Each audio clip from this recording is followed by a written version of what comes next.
We want to get you back to two versions of one video. So in a 2013 press briefing, a White House spokeswoman gave credence to the idea that the government lied about when nuclear talks began with Iran. So here is the edited video. This is where Rosen says a key piece of the briefing was taken out. You're going to see a white flash, and that is in place of selected material. Here it is.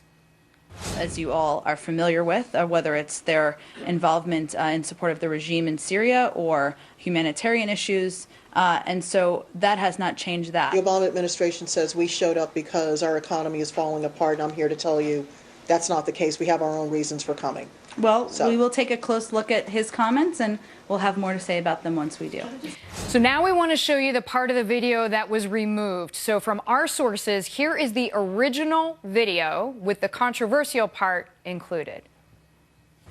James, I have no new information for you today on the timing of when there were any discussions with any Iranian officials. Let me try it one last way, Okay. Jen, and I appreciate your indulgence. Sure.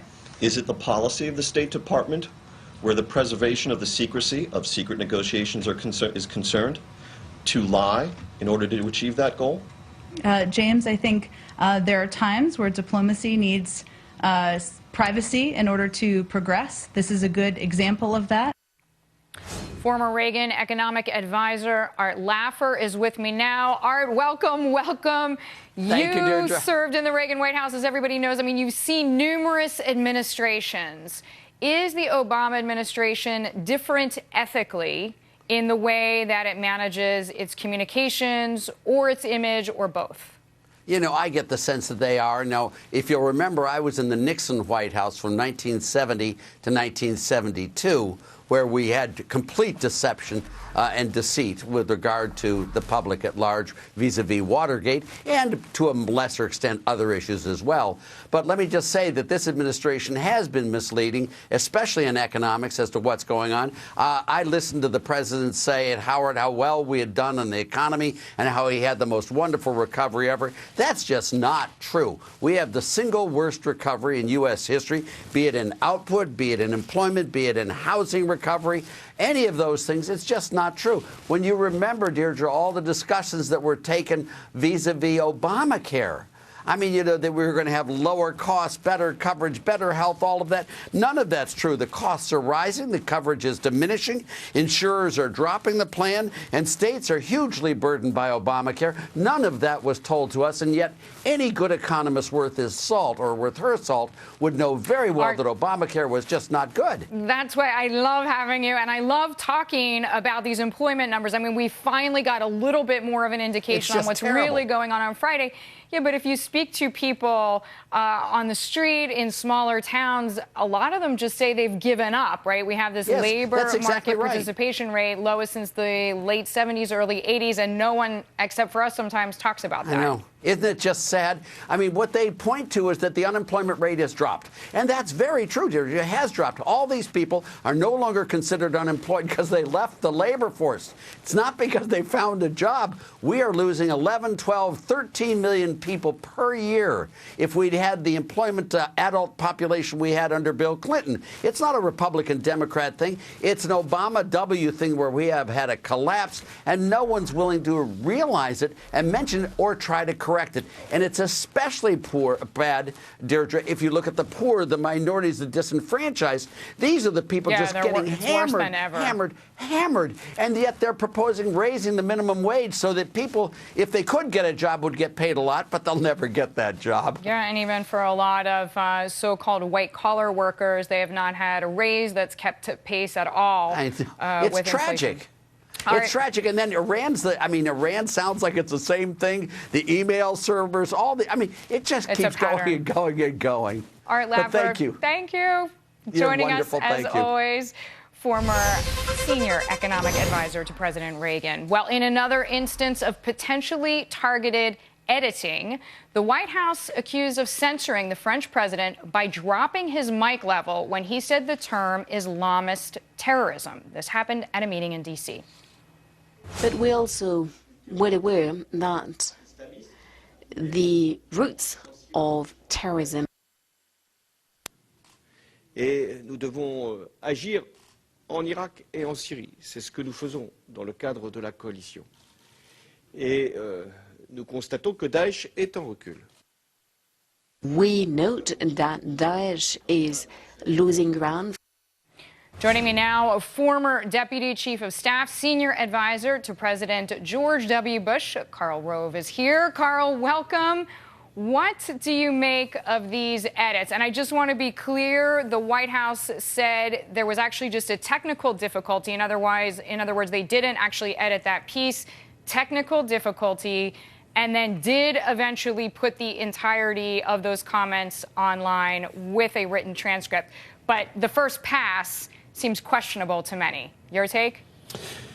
Well, I don't want to call them liars, so let's accept it.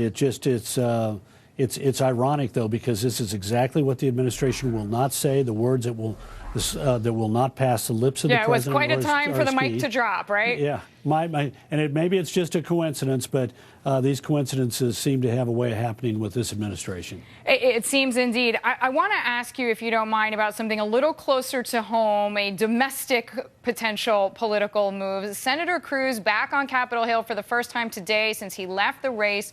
He spoke with reporters moments ago. Here's that comment.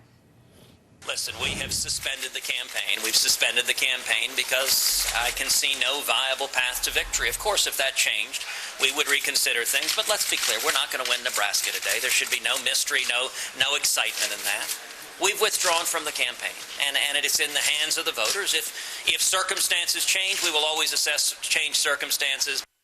So, Karl, that sounds like an open door. If circumstances change, I could kind of hop back in there. I don't foresee it, but it could happen. Is that how you heard it?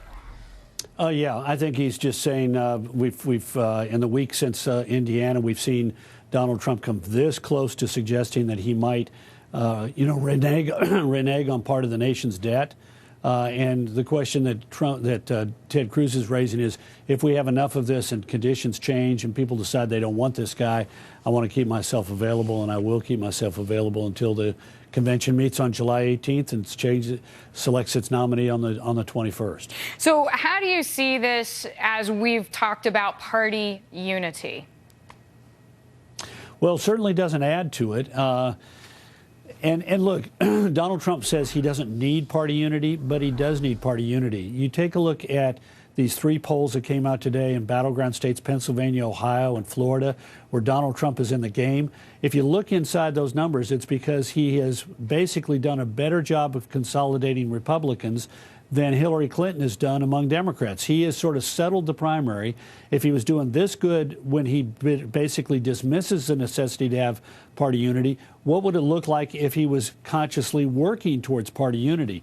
And those numbers, her numbers are bad in those polls because she's got a bigger percentage of the Democrats defecting than Trump has of Republicans defecting, but that's because she's still in a primary. What happens when she gets to the point of June 7th, the contests are over, she has a lead, and Democrats begin doing what Republicans are doing, and that is saying, basically, he's our nominee, let's get behind him.